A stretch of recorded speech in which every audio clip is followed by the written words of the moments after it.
जीवात्मा तथा ब्रह्म का भेद और ब्रह्म तथा सृष्टि का भेद बुद्धि द्वारा जो कभी नहीं जानता वो जीवन मुक्त कहलाता है। सज्जन सत्कार करे और दुर्जन दुख दे तो भी जिसको सदैव सबके ऊपर संभाव रहे वो जीवन मुक्त कहा जाता है। जिसने ब्रह्म तत्व को जान लिया है उसकी दृष्टि में संसार पहले जैसा नहीं रहता। इसलिए अगर वो संसार को पूर्ववत ही देखता है तो मानना पड़ेगा कि उसने अभी तक ब्रह्म भाव को जाना ही नहीं है और वह बहिर्मुख है। जहाँ तक सुख वगैरह का अनुभव होता है वहाँ तक ये प्रारब्ध कर्म है ऐसा माना गया है, क्योंकि प्रत्येक फल का उदय क्रिया पूर्वक ही होता है। क्रिया बिना किसी स्थान पर कोई फल होता ही नहीं। जिस प्रकार जग जाने से स्वप्न की क्रिया नाश हो प्राप्त होती है, वैसे ही मैं ब्रह्म हूँ ऐसा ज्ञान होने से करोड़ों और अरबों जन्म से इकट्ठा किया संचित कर्म नाश पाता है।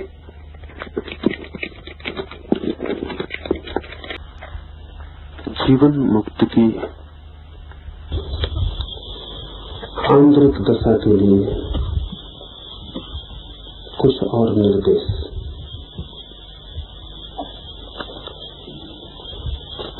जीवन मुक्त है वह व्यक्ति जिसने जीते जी मृत्यु को जान लिया। मृत्यु तो सभी जानते हैं, मरते समय ही जानते हैं। उसे भी जानना नहीं कह सकते, क्योंकि ठीक मरने के क्षण में ही चित्त बेहोश हो जाता है, मूर्छित हो जाता है।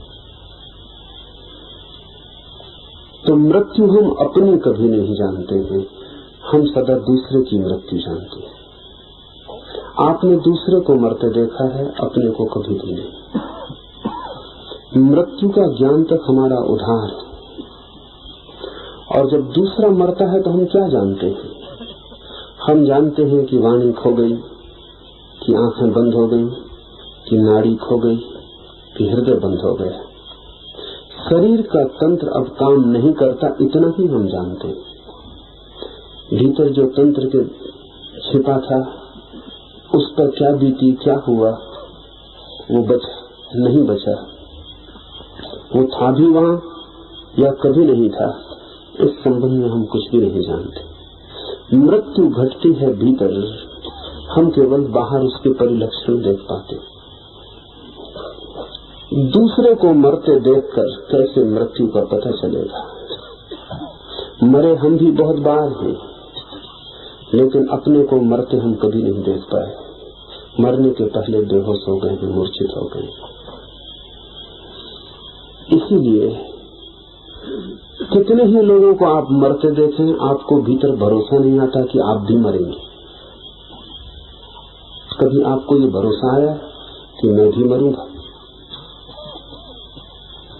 कितने ही रोज लोग मरे, मरघट भर जाए, महामारी फैल जाए, प्रतिपल जहां दिखे लाश दिखे, फिर भी सदा ऐसा लगता है दूसरे ही मरते रहेंगे। ऐसा कभी भी भीतर भाव नहीं आता कि मैं मरूंगा। आता भी हो तो ऊपर ऊपर ही होता है, गहरे में प्रवेश नहीं कर पाता। क्यों? क्योंकि अपनी मृत्यु तो कभी देखी नहीं, उसका कोई अनुभव नहीं है, उसकी कोई याद नहीं है। कितने ही सोचो पीछे लौटकर पता ही नहीं चलता कि कभी मरे हो। तो जो कभी नहीं हुआ वो आगे भी कैसे होगा? मन का तो सारा का सारा हिसाब अतीत पर निर्भर है। मन तो भविष्य को भी सोचता है तो अतीत के ही शब्दों में सोचता है। जो कल हुआ है वही आने वाले कल में हो सकता है, थोड़ा बहुत हेरफेर होगा, लेकिन जो कभी नहीं हुआ है वो कल भी कैसे होगा? इसलिए मन कभी मृत्यु को मान नहीं पाता। और जब अपनी मृत्यु घटती है तब मन बेहोश हो गया होता है। इसलिए जीवन के दो बड़े अनुभव, जन्म का और मृत्यु का अनुभव हमें होता ही है। जन्मते भी हम हैं, मरते भी हम हैं। और अगर इन दो बड़ी घटनाओं का अनुभव नहीं होता तो इनके बीच में जो जीवन की धारा है उसका भी हमें क्या अनुभव होगा, कैसे होगा? जो जीवन के शुरुआत को नहीं जान पाता, अंत को नहीं जान पाता, वो मध्य को भी कैसे जान पाएगा? जन्म और मृत्यु के बीच में जो धारा है वही है जीवन। न शुरू का हमें पता है, न अंत का हमें पता है, तो बीच भी अपरिचित ही रह जाएगा। धुंधली धुंधली खबर होगी, जिससे दूर सुनी गई कोई बात हो, कोई देखा गया स्वप्न हो, लेकिन जीवन से भी हमारा सीधा संस्पर्श नहीं हो पाता। जीवन मुक्त का अर्थ है कि जिसने जीवन में ही जागते होश पूर्वक मृत्यु को जान लिया।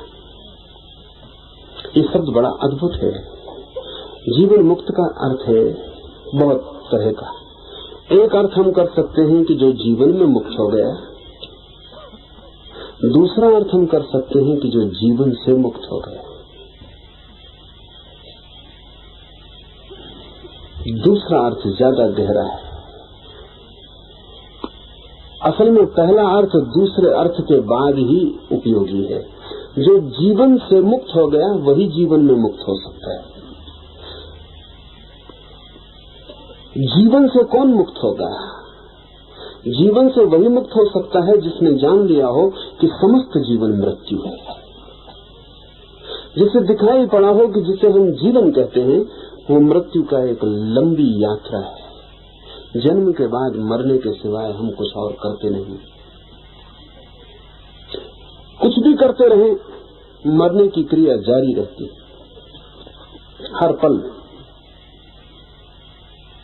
सुबह से सांझ हो गई, आप मर गए 12 घंटे, और सांझ से फिर सुबह होगी, आप मर गए 12 घंटे और। जीवन चुकता जाता है, बूंद बूंद समय रिक्त होता जाता है। तो जिसे हम जीवन कहते हैं वो वस्तुतः मरने की एक लंबी प्रक्रिया है। जन्म के बाद और कोई कुछ भी करे, सब एक काम जरूर करते हैं, वो है मरने का, मरते रहने का। जन्मे नहीं कि मरना शुरू हो गया। बच्चे ने पहली सांस ली, अंतिम सांस की व्यवस्था हो गई। अब मौत से बचने का कोई उपाय नहीं। जो जन्म गया वो मरेगा। देर अबेर समय का अंतर हो सकता है, लेकिन मौत सुनिश्चित हो गई।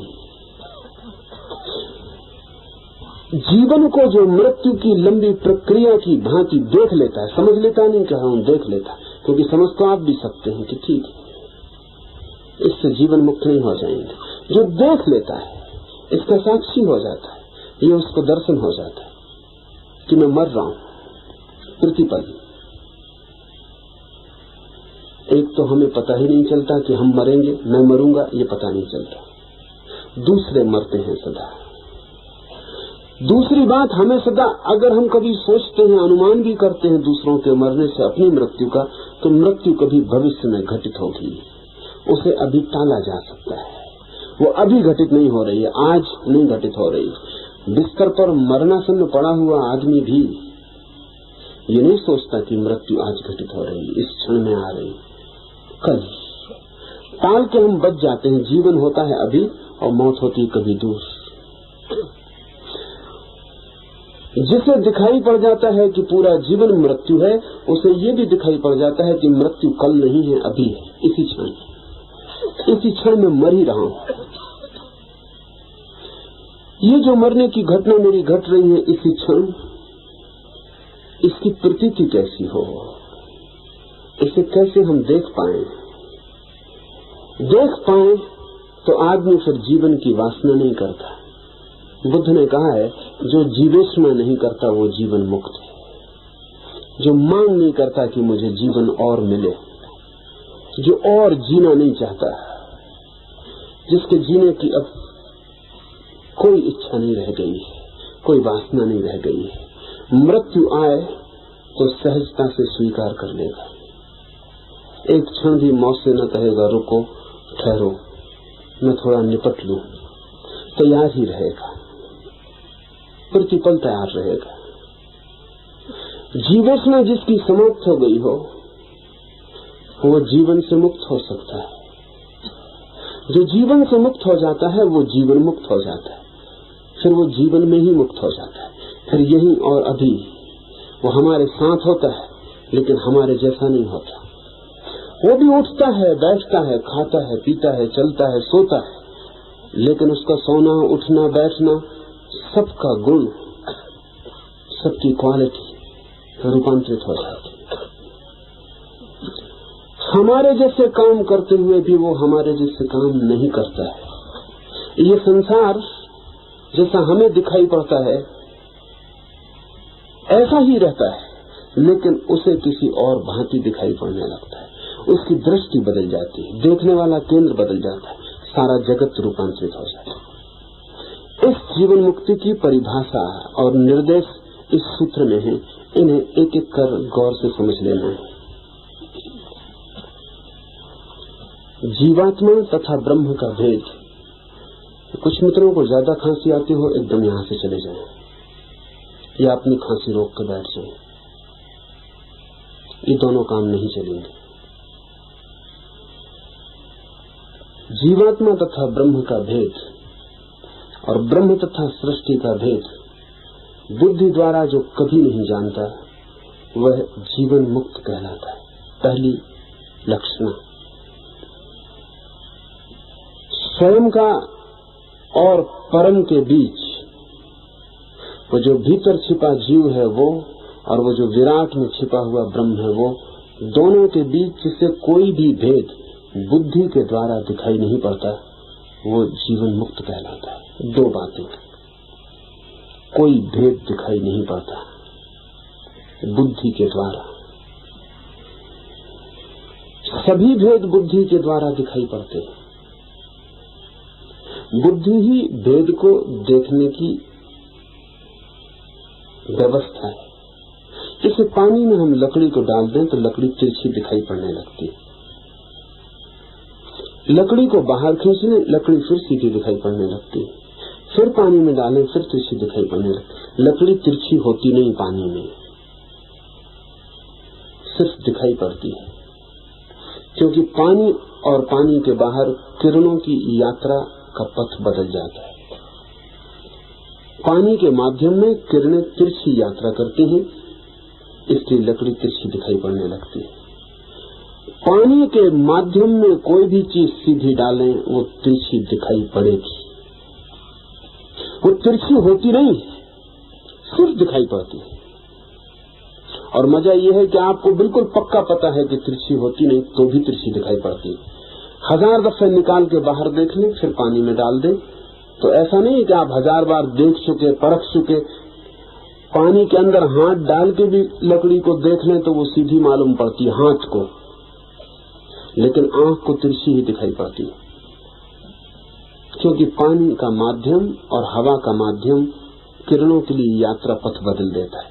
इसे ऐसा समझिए, आपने प्रिज्म देखा हो, कांच का खास तरह का बना हुआ टुकड़ा होता है त्रिकोण, उसमें से सूरज की किरणें निकले तो 7 हिस्सों में टूट जाती सूरज की किरण। इंद्रधनुष देखते हैं आप, वो प्रिज्म का ही खेल है। जब आप इंद्रधनुष देखते हैं तो होता क्या है, सूरज की किरणें तो हमेशा आकाश से आ रही हैं जमीन पर, लेकिन जब कभी पानी की बूंदें हवा में होती, छोटी बूंदें, तो पानी की छोटी बूंदें प्रिज्म का काम करती, कांच के टुकड़े का काम करने लगती। उनमें किरण प्रवेश करती, तत्काल 7 हिस्सों में टूट जाती। वो 7 रंग आपको इंद्रधनुष जैसे दिखाई पाते हैं। इंद्रधनुष पानी की बूंदों से गुजरी हुई सूरज की किरण ही है, इसलिए सूरज न हो तो भी इंद्रधनुष दिखाई नहीं पड़ेगा। आकाश में बादल न हो, पानी हवा में पानी के कण न लटके हो तो भी इंद्रधनुष दिखाई नहीं पड़ेगा। प्रिज्म, कांच का टुकड़ा या पानी की बूंद सूरज की किरण को 7 हिस्सों में तोड़ देती। माध्यम, अगर आप पानी की बूंद से सूरज को देखेंगे तो 7 रंग दिखाई पड़ेंगे। अगर पानी के बाहर सूरज की किरण को देखेंगे तो वो सफेद है। सफेद कोई रंग नहीं, सफेद कोई रंग नहीं, सफेद रंग का अभाव।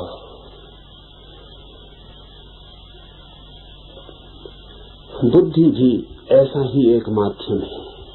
जैसे पानी में लकड़ी तिरछी हो जाए और प्रिज्म में सूरज की 7 किरणें हो जाएं, एक के 7 टुकड़े हो जाएं, ऐसा ही बुद्धि, विचार सूक्ष्म माध्यम है। इससे जिस चीज को भी हम देखते हैं वो 2 में टूट जाती है, भेद निर्मित हो जाता है। जहां भी बुद्धि को देखेंगे, बुद्धि से देखेंगे, वहां चीजें 2 हो जाएंगी, भेद निर्मित हो जाएगा। बुद्धि भेद निर्मात्री है। कोई भी चीज को बुद्धि से देखें, दृष्टांत के लिए, समझने के लिए।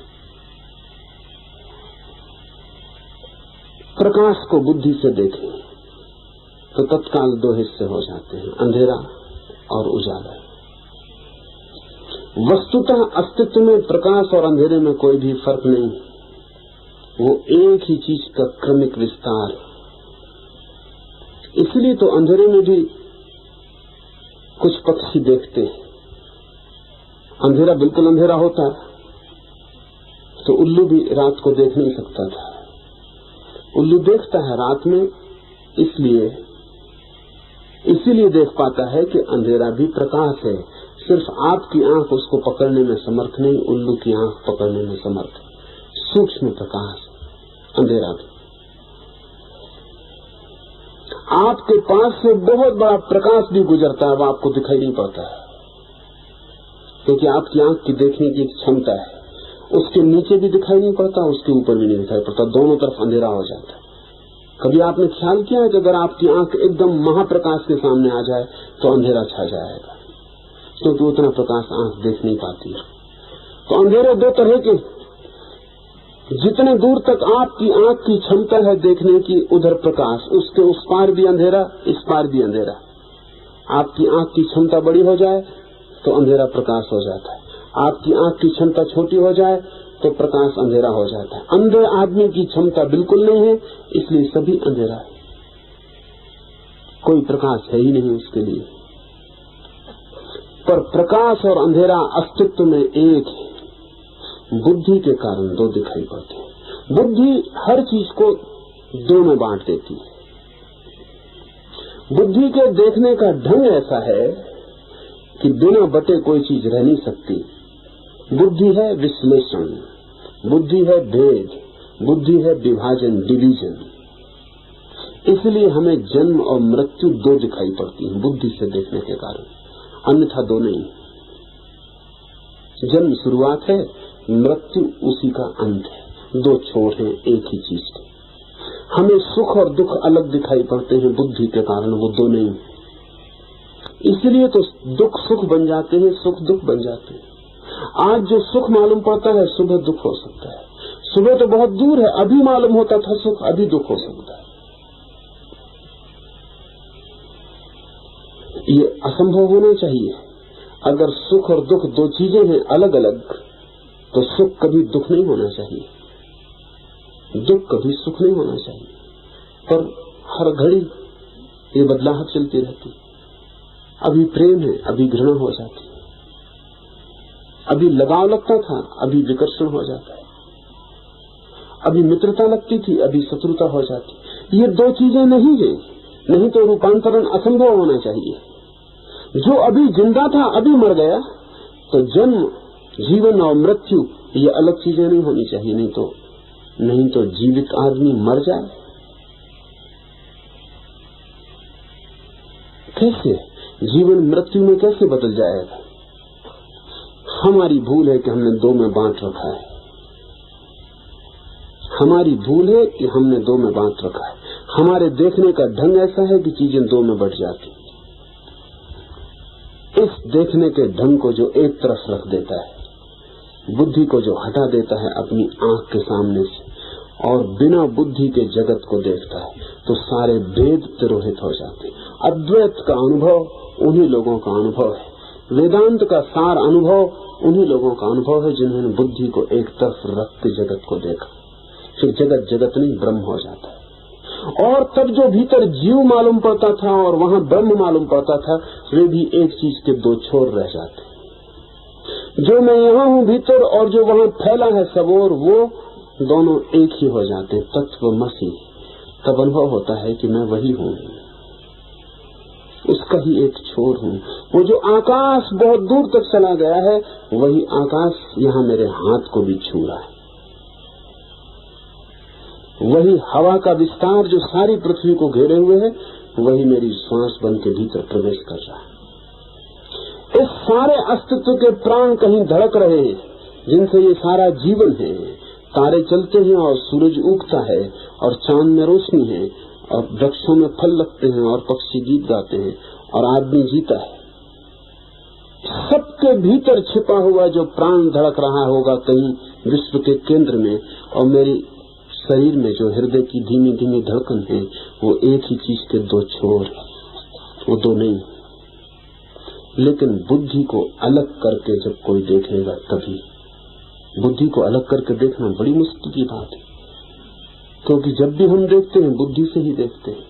हमारी आदत सुनिश्चित हो गई है। बुद्धि के अतिरिक्त आप देखिएगा कैसे? कोई भी चीज देखिएगा, विचार बीच में आ जाएगा। एक फूल के पास खड़े हो जाएं, देख भी नहीं पाएंगे कि फूल, बुद्धि कहेगी गुलाब का फूल है, बड़ा सुंदर है, देखें सुबास कितनी अच्छी है। आप देख भी नहीं पाए फूल को, अभी फूल भीतर पहुंच भी नहीं पाया, अभी उसकी खबर, उसकी भनक आत्मा तक लगी भी नहीं कि बुद्धि ने खबर दी कि गुलाब का फूल है। अतीत के स्मरण से, अनुभव से, सुवासित है, सुंदर है, ये सब वक्तव्य बुद्धि ने दे डाले। उसने जाल फैला दिया बीच में, फूल बाहर रह गया, आप भीतर रह गए, बीच में बुद्धि के विचारों का जाल तन गया। इस जाल के भीतर से आप फूल को देखते हैं। हमारा सभी देखना ऐसा है। तो बुद्धि के पार उठने के लिए तो गहन अभ्यास की जरूरत पड़ेगी। फूल के पास बैठे ही बुद्धि को न उठने दें, सिर्फ फूल को देखें सीधा। मन में ये विचार भी न उठने दें कि फूल है, कि गुलाब है, कि सुंदर है, शब्द को ही न बनने दें। थोड़ा अभ्यास करें तो कभी कभी क्षण भर को झलक मिलेगी कि उधर रह जाएगा फूल, इधर रह जाएंगे आप, बीच में एक क्षण को विचार नहीं होंगे, और तब आपको उस फूल में उस लोक का दर्शन होगा जिसको आपने कभी भी जाना नहीं। टेनिसन ने कहा है, एक फूल को भी कोई देख ले पूरा तो सारा जगत देख लिया।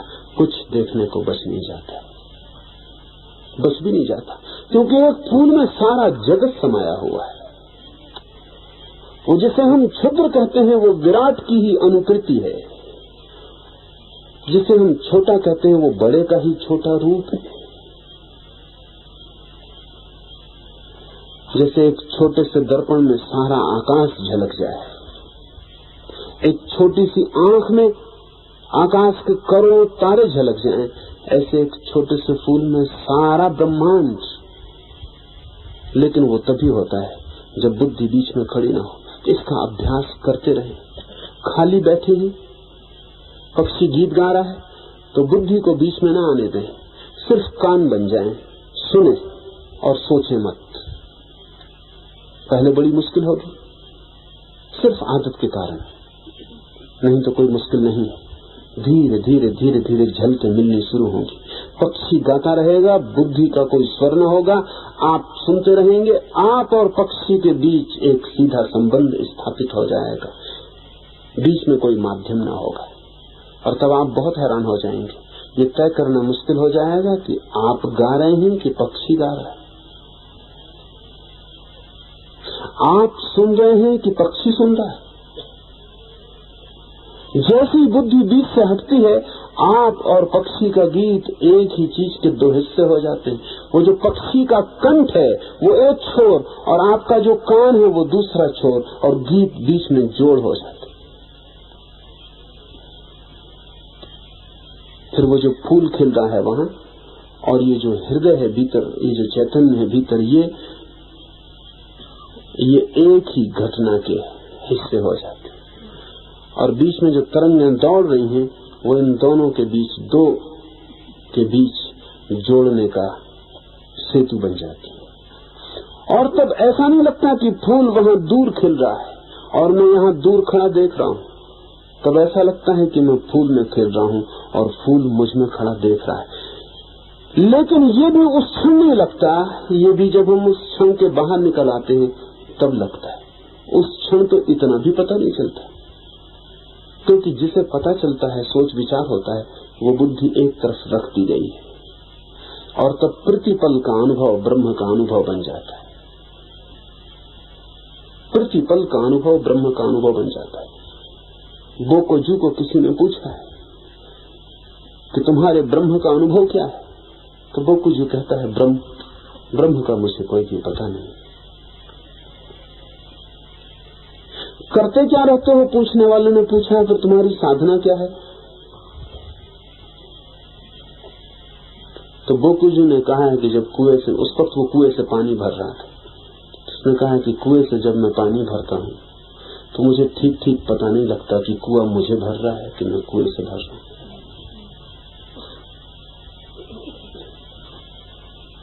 और जब मेरी बाल्टी आवाज करती कुएं में उतरती तो मुझे ऐसा नहीं लगता कि बाल्टी उतरी, कि मैं ही उतर गया हूं। और जब पानी भर के ऊपर आने लगता है तब भरोसा मानो मुझे कुछ साफ नहीं रहता कि क्या क्या है, क्या हो रहा है। ये तुम पूछते हो इसलिए तुमसे सोच के कहता हूं। तुमने पूछा इसलिए मैंने सोचा और कहा,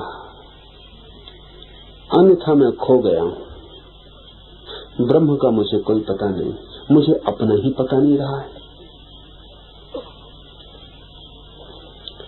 जब अपना ही पता नहीं रहता तभी तो जिसका पता चलता है वही ब्रह्म है। अपना पता कब खोता है? जब आपके पास कोई बुद्धि प्रत्येक चीज के साथ विचार चिपकाने को नहीं रह जाती। बुद्धि का काम है विचार चिपकाना, हर चीज को लेबल लगाना, हर चीज को शब्द देना, नाम देना, रूप देना। बच्चा पैदा होता है, बच्चे की आंख खुलती है, बुद्धि नहीं होती बच्चे के पास उस समय। बुद्धि धीरे धीरे विकसित होगी, बनेगी, शिक्षित होगी, संस्कारित होगी। तो वैज्ञानिक कहते हैं कि बच्चा जब आंख खोलता है तब उसे कुछ भेद दिखाई नहीं पड़ता। लाल रंग उसे भी लाल ही दिखाई पड़ेगा, लेकिन वो यह अनुभव नहीं कर सकता कि ये लाल है, क्योंकि लाल शब्द तो अभी सीखना पड़ेगा। हरा रंग उसे भी हरा ही दिखाई पड़ेगा, क्योंकि आंखें तो रंग देखती हैं तो हरा दिखाई पड़ेगा। लेकिन बच्चा ये नहीं कह सकता कि ये हरा है, बच्चा ये भी नहीं कह सकता कि ये रंग है, और बच्चा ये भी नहीं कह सकता कि कहां लाल समाप्त होता है, कहां हरा शुरू होता है, क्योंकि लाल और हरे का उसे कोई भी बोध नहीं। बच्चे की दृष्टि में जगत एक इकट्ठी घटना की तरह दिखाई पड़ता है, जहां सब चीजें एक दूसरे में मिली हुई और किसी चीज को भी भिन्न नहीं किया जा सकता, अलग नहीं किया जा सकता। एक सागर अनुभव का, अविभाज्य। पर ये भी हमारा अनुमान है, बच्चे को क्या होता है कहना मुश्किल है। लेकिन संतों को, जो कि पुनः बच्चे हो गए हैं, जो कि फिर वैसे ही सरल हो गए हैं जब बुद्धि नहीं थी, जो अब फिर वैसे ही निर्दोष और अबोध हो गए हैं जब बुद्धि नहीं थी, ऐसा अनुभव होता है कि सब चीजें एक हो जाती हैं। एक चीज दूसरे से जुड़ जाती है, दूसरी तीसरे से जुड़ जाती है। चीजें दिखाई पड़नी बंद हो जाती हैं, भीतर का जोड़ ही दिखाई पड़ने लगता है। हमारी स्थिति ऐसी है कि हमें माला के मन के दिखाई पड़ते हैं, भीतर जोड़ा हुआ धागा दिखाई नहीं पड़ता। बुद्धि मन के देखती है, और जब बुद्धि हट जाती है तो वो जो चैतन्य है बुद्धि से मुक्त, वो भीतर अनंत संयुक्त धागे को देखता है, उस एकता को देख लेता है जो सब में गिरी है, सब में जुड़ी है, जो सबके भीतर छिपी है और जो आधार है। बुद्धि जहां भी काम करती है वहां विभाजन करती है। विज्ञान बुद्धि की व्यवस्था है, इसलिए विज्ञान तोड़ता है, एनालिसिस विश्लेषण करता है, और परमाणु पर पहुंच गया तोड़ते तोड़ते आखिरी जगह। उसे जहां भी दिखाई पड़ता है टुकड़े, खंड, एकता बिल्कुल दिखाई नहीं पड़ती। बुद्धि को छोड़ता है धर्म तो उल्टी प्रक्रिया शुरू होती, चीजें जुड़ती जाती और एक होती जाती है। विज्ञान पहुंच गया परमाणु पर और धर्म पहुंचता है परमात्मा पर। परमाणु है छोटे से छोटा हिस्सा जो हम तोड़ सके हैं, और तोड़ लेंगे तो दूसरा, और तोड़ लेंगे तो तीसरा, तोड़ती जाएगी बुद्धि। और परमात्मा है बड़े से बड़ा हिस्सा जो हम बिना बुद्धि के जोड़ सके। बुद्धि से तोड़ा है तो परमाणु हाथ आया। परमाणु विज्ञान की शक्ति है, और बुद्धि के बिना देखा है तो परमात्मा अनुभव में आया है, परमात्मा धर्म की शक्ति। इसलिए ध्यान रहे, जो धर्म तोड़ता हो वो धर्म नहीं है। कहीं भी तोड़ता हो, किसी भी तल पर, अगर हिंदू मुसलमान से अलग हो जाता हो तो समझना कि ये दो तरह की राजनीतियां हैं, धर्म नहीं है। अगर जैन हिंदू से अलग मालूम पड़ता हो तो समझना कि ये दो तरह की समाज व्यवस्थाएं, धर्म नहीं। और समझ लेना कि इनके पीछे बुद्धि ही काम कर रही जो तोड़ने का व्यवस्था रखती। इनके पीछे वो बुद्धि के अतिक्रमण कर गई चेतना का अनुभव नहीं, जहां सब चीजें जुड़ जाती हैं और एक हो जाती हैं। जीवात्मा तथा ब्रह्म का भेद और ब्रह्म तथा सृष्टि का भेद बुद्धि द्वारा जो कभी नहीं जानता वह जीवन मुक्त कहलाता है। सज्जन सत्कार करें और दुर्जन दुख दे तो भी जिसको सदैव सबके ऊपर संभाव रहे वह जीवन मुक्त कहलाता है। संभाव, पहली बात अद्वैत, दूसरी बात समत्व, समता, संभाव। ये थोड़ा शब्द कठिन है, इसका जो हम व्यवहार करते हैं उसके कारण। एक आदमी आपको गाली दे जाए और एक आदमी आपके चरण स्पर्श कर जाए तो संभाव का क्या अर्थ होगा? क्या आप अपने को संभाल के संभाव रखें कि नहीं, गाली दे गया उस पर क्रोध नहीं करना, सम्मान कर गया उस पर प्रसन्न नहीं होना, ऐसी चेष्टा करें? अगर चेष्टा करें तो संभाव नहीं। फिर आयोजित संयम है, फिर व्यवस्था दी गई है, अनुशासन है, अपने को संभाल लिया है। लेकिन संभाव का ये अर्थ है कि कोई गाली दे कि कोई सम्मान करे, भीतर दोनों से कोई भी प्रतिक्रिया पैदा न हो, कोई भी प्रतिक्रिया पैदा न हो, भीतर कुछ हो ही ना। गाली भी बाहर घूमे, सम्मान भी बाहर घूमे, भीतर कुछ प्रवेश ही ना हो। ये कब होगा? ये तभी होता है जब भीतर साक्षी हो। जब कोई गाली देता है तो हमें प्रतिक्रिया क्यों होती? क्योंकि गाली देते ही तत्काल हमें लगता है मुझे दी गई गाली, बस कष्ट शुरू हो जाता है। सम्मान कोई करता है तो सुख मिलता है, क्योंकि लगता है मुझे दिया गया सम्मान, सुख शुरू हो जाता है। इसका मतलब हुआ मेरे साथ जो भी किया जाता है उसके साथ मैं अपना तादाद में जोड़ लेता हूँ, उससे सुख दुख पैदा होता है और वैषम्य पैदा होता है, संतुलन खो जाता है। नैतिक व्यक्ति भी समता की चेष्टा करता है, लेकिन नैतिक व्यक्ति की समता आरोपित होती है, कल्टीवेटेड होती है। वो भी अपने को समझाता है कि ठीक है, किसी ने गाली दी तो क्या हर्ष, और किसी ने सम्मान किया तो ठीक है, उसकी मर्जी, मैं दोनों में संभाव रखूंगा। ये संभाव ऊपर ऊपर रहेगा, ये बहुत गहरे जाने वाला नहीं, क्योंकि इस व्यक्ति को अभी तक साक्षी का कोई भी पता नहीं है। इसका संभाव चरित्रगत होगा। तो कभी मौके बेमौके जब ये जरा होश में न होगा, इसको छेड़ा जा सकता है, और कभी मौके बेमौके चरित्र में संधि मिल जाए तो इसके भीतर का वैषम्य प्रकट हो सकता है।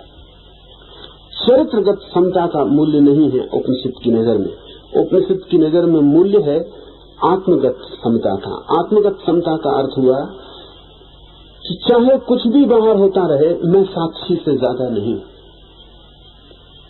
राम को न्यूयॉर्क में कुछ लोगों ने गालियां दी, कुछ लोगों ने पत्थर मारे, तो राम नाचते हुए वापस लौटे। शिष्यों ने कहा, क्या हुआ, आप बड़े खुश हैं? तो राम ने कहा, खुशी की बात, आज राम बड़ी मुश्किल में पड़ गए थे। कुछ लोग गाली देने लगे, कुछ पत्थर मारने लगे, मजाक उड़ाने लगे। राम को फंसा देखकर बड़ा मजा आया कि बुरे फंसे, देखो फंसे। जो साथ थे उन्होंने पूछा, आप किसके बाबत बात कर रहे हो? कौन? राम। तो राम ने कहा, ये राम। छाती पर हाथ रखा और कहा, ये राम। ये बड़े फंस गए थे और हम खड़े देखते रहे। हमने उनको भी देखा जो गाली दे रहे थे, और इन सज्जन को भी देखा जो फंस गए थे और गाली खा रहे थे। हम खड़े देखते रहे। ये तीसरा बिंदु आपको मिल जाए तो समता। अगर दो ही हैं आपके बिंदु तो समता नहीं हो सकती। कोई गाली दे रहा है और आप गाली खा रहे हैं तो आप चेष्टा कर सकते हैं भाव अच्छा बनाने का। सज्जन का लक्षण वो है, करनी चाहिए। चेष्टा कर सकते हैं कि नहीं, कोई हर्जा नहीं, गाली दे दी, हमारा क्या बिगड़ा, ये समझाना है।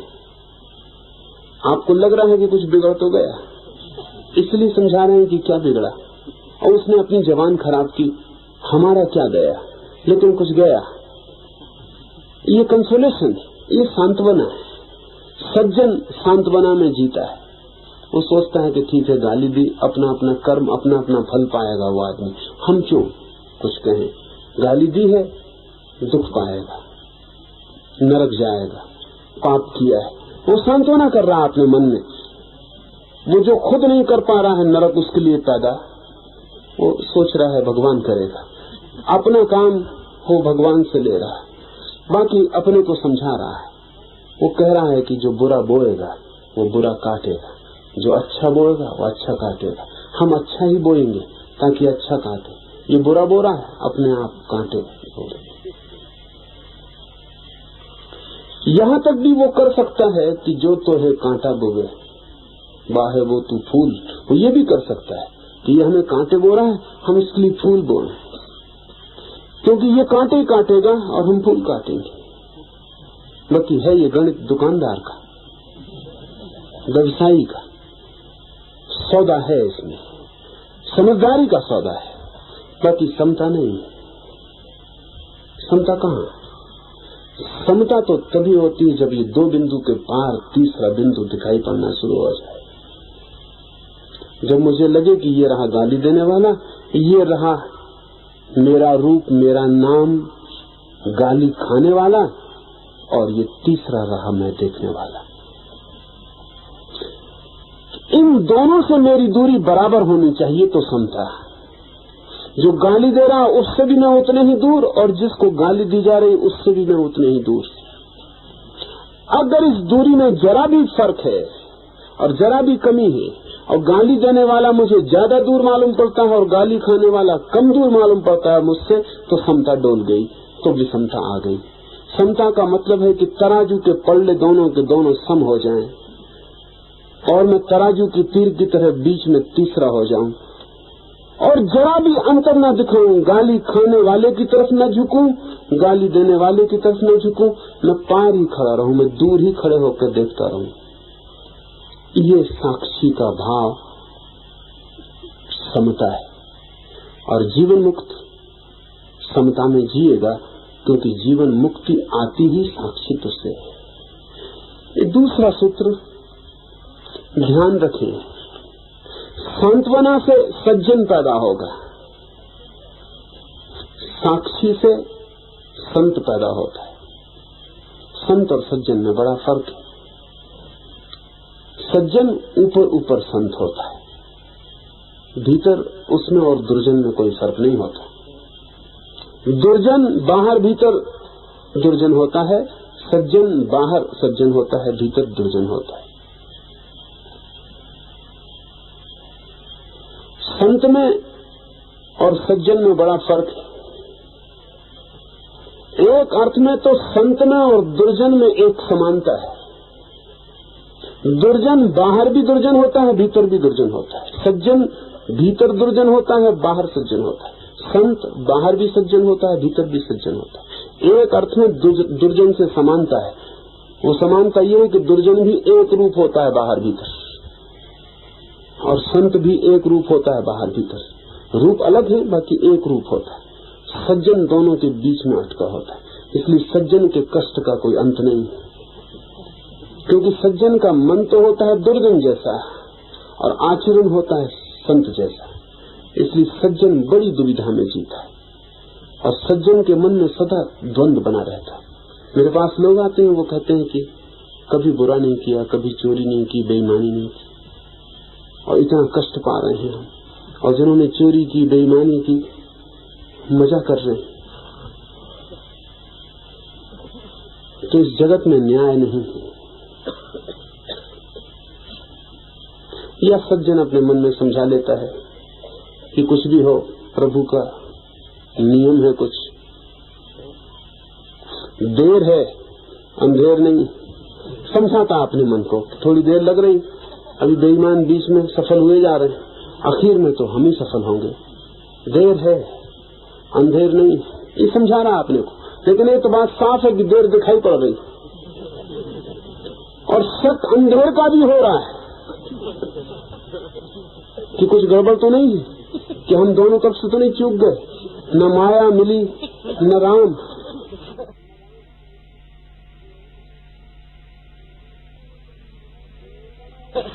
कहीं ऐसा ना हो कि अभी माया खो रहे हैं और आखिर में पता चले कि राम थे ही नहीं, तो वो जो जीत गया माया में, वो आखिर में भी जीता हुआ मालूम पड़े।